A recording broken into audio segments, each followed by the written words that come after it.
Na.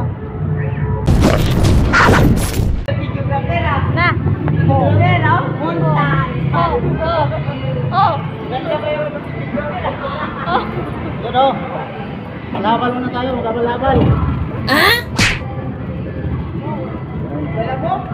Lalamog. Ayan mga po, nagabal-habal muna tayo at si Atini ihatid ko muna doon sa kanyang kapatid sa Silang at uwi to ng Masbate. Doon natin hatid sa Silang dahil doon sila susunduin ng van door to door papuntang Masbate. Ayan, RS lang talagang malakas. So ayan kargado, kargado yan mga po. Solid talaga yung karga ni RS. Papunta pa kami ng Silang.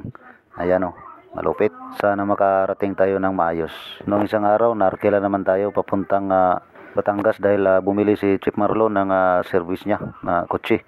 Kaya yun, ngayon naman meron naman tayong ihatid papuntang Silang si Atini dahil uwi nga sila ng Masbate.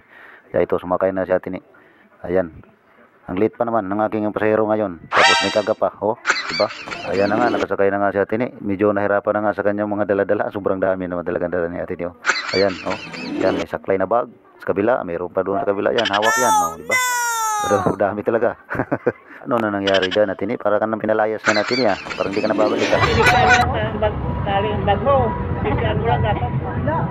Parang Ayan, biyahe na nga kami mga po. Makalipas ang kalahating oras. Ayan, nandito na kami sa Silang, Cavite. Ayan, mga po. Ayan, nandito na kami sa bahay ng kapatid ni Atini. Ayan, kakarating lang talaga namin. Medyo masakit-sakit pa talaga sa puwit at saka sa kamay. Ayan, kung natapos nyo ang aking video, please subscribe, follow, like, and share. Maraming salamat. I love you.